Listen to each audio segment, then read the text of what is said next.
श्री स्वामी समर्थ।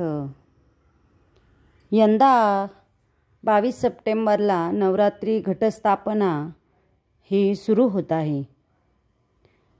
हिंदू पंचांगानुसार शारदीय नवरात्र हे अश्विन शुक्ल प्रतिपदेपासून सुरू होत आहे आणि प्रतिपदा तिथी ही 22 सप्टेंबरपासून आहे आणि या 22 तारखेपासून पुढे 2 ऑक्टोबरपर्यंत आपल्याला नवरात्र उत्सव हा साजरा करायचा आहे। देवीच्या विविध 9 रूपांची पूजा करून आपले इच्छित कामना पूर्तीसाठी आपण प्रयत्न करायचा आहे।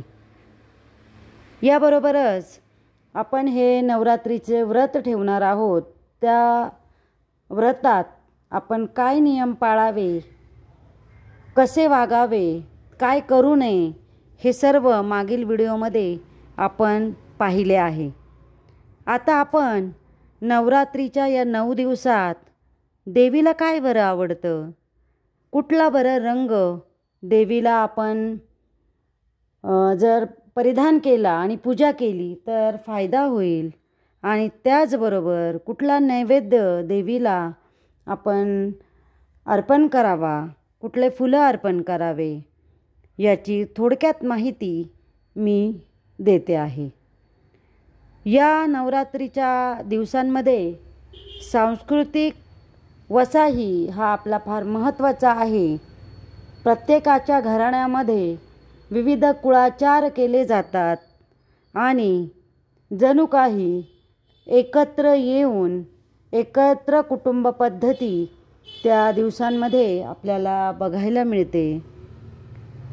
यंदाचे जे नवरात्र आहे त्यामध्ये तृतीया तिथी ही 24 आणि 25 या 2 दिवसात आलेली आहे। तरी आपण गोंधळून न जाता मनोभावे देवीची पूजा करायची आहे आणि ज्याप्रमाणे सांगितले त्याप्रमाणे आपण जर पूजा आणि आराधना केली तर नक्कीच भरपूर फळ आपल्याला मिळणार आहे। चतुर्थी तिथी ही 25 तारखेला असून 26ला आपण ललिता पंचमी ही साजरी करणार आहोत। शुक्रवार आहे त्या दिवशी, आणि त्याच दिवशी आपल्याला देवीची उपासना आणि ललिता पंचमीला जे व्रत करतात ते व्रतही आपण 26ला करायचे आहे। त्याचबरोबर सप्तमी तिथी ही 29 तारखेला आहे आणि महाअष्टमी जी उपवासाची अष्टमी आपण म्हणतो ती आपण 30 तारखेला ते व्रत करायचं आहे अष्टमीचं, किंवा कुमारिका भोजन, कुमारिका पूजा आणि अष्टमीचे जे काही कुळाचार असतील ते आपण 30 तारखेला करायचे आहे। नवमी महानवमी ही 1 तारखेला असून ज्यांचे नवमीचे जे काही कुळाचार आहेत त्यांनी त्या दिवशी करावेत। आता आपण प्रत्येक दिवसानुसार रंग आणि नैवेद्य हे सर्व बघणार आहोत। त्यामध्ये 22 तारखेला पहिला दिवस आहे आणि तिथी प्रतिपदा असून माता शैलपुत्रीची पूजा या दिवशी केली जाते। मातेचे नाव हे अंबा असून माता शैलपुत्री हे रूप आहे। शांतीचे प्रतीक असलेला पांढरा रंग या दिवशी आपण परिधान करावा आणि देवीला गाईच्या तुपाचा नैवेद्य दाखवून विड्याच्या पानाची माळ आपण अर्पण करावी।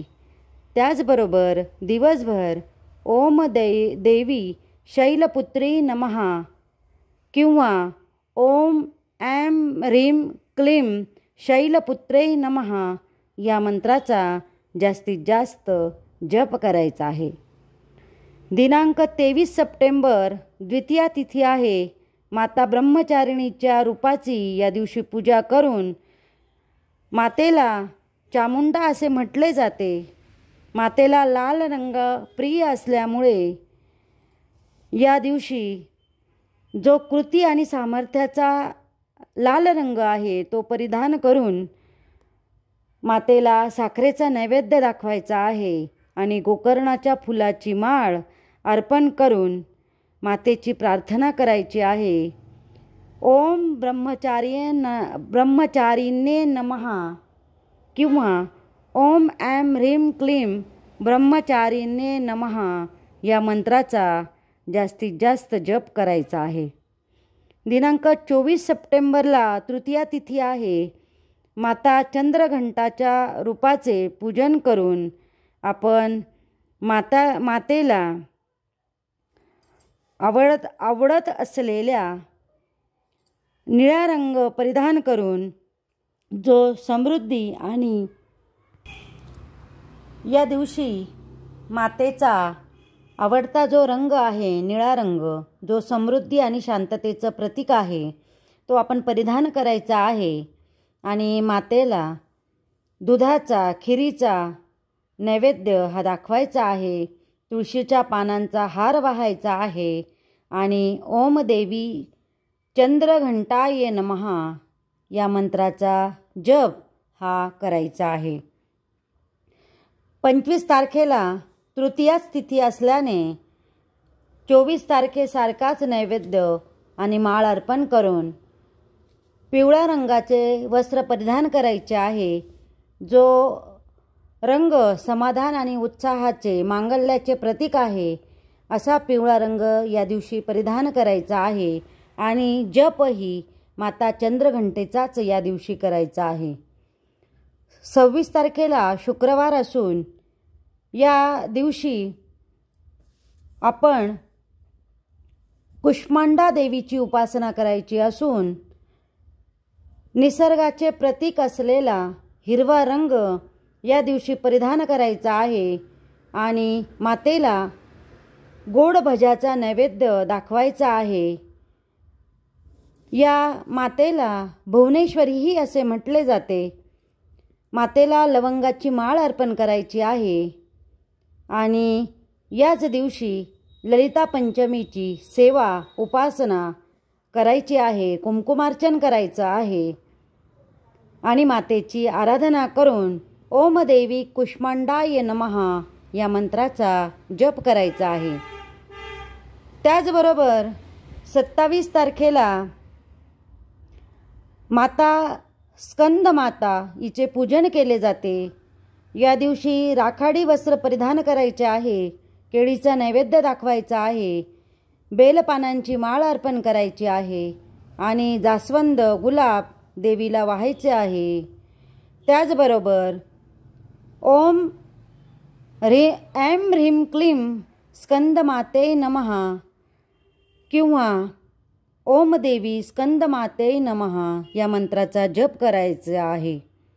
नवरात्रीचा 7वा दिवस, ज्या दिवशी षष्ठी तिथी आहे, या दिवशी कात्यायनी देवीची उपासना केली जाते.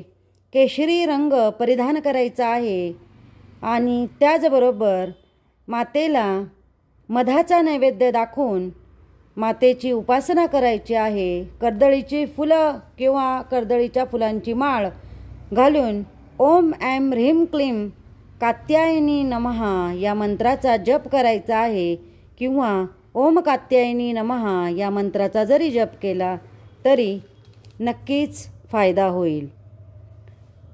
29 तारखेला सप्तमी तिथी आहे. या दिवशी आपण कालरात्री या मातेचा उपासना करायची आहे आणि मोरपंखी कलर परिधान करून गुळाचा नैवेद्य दाखवायचा आहे. झेंडूच्या फुलांची माळ अर्पण करायची आहे. ओम ऐं ह्रीं क्लीं कालरात्रै नमः या मंत्राचा जप करायचा आहे. त्याचबरोबर 30 सप्टेंबरला अष्टमी तिथी आहे. महागौरीची पूजा या दिवशी केली जाते. या दिवशी प्रेमाचे आणि उत्साहाचे प्रतीक असलेला गुलाबी रंग परिधान करावा. अष्टमीचा उपवास धरावा. गुलाबाच्या फुलांची माळ मातेला घालावी. नारळ किंवा खोबरे देवीला वहावे आणि ओम ऐं ह्रीं क्लीं महागौरे नमः या मंत्राचा जास्तीत जास्त जप करावा. त्याचबरोबर 1 तारखेला सिद्धिदात्री मातेची पूजा ही आपण करत असतो। या दिवशी जांभळा रंग परिधान करावा, जो की महत्त्वाकांक्षा आणि निर्णय क्षमता वाढवतो। या दिवशी मातेची उपासना करताना तिल मिश्रित मिठाई नैवेद्याला अर्पण करावी। तसेच मातेला जांभळी फुलेही वाहिली तर नक्कीच फायदा होईल। गोकर्णाचे फुलं वाहिले तरीही चालेल। ओम ऐं ह्रीं क्लीं सिद्धिदात्रे नमः या मंत्राचा जास्तीत जास्त जप करायचा आहे। त्याचबरोबर नवमीचा कुळाचार ज्यांचा असेल तर या दिवशी तुम्ही करू शकता। या दिवशी कुंकुमार्चन, श्रीसूक्त, कनकधारा स्तोत्र, महालक्ष्मी अष्टक हे जास्तीत जास्त वेळेस म्हणा। अतिशय सुंदर आपल्याला फळ त्याचे मिळणार आहे।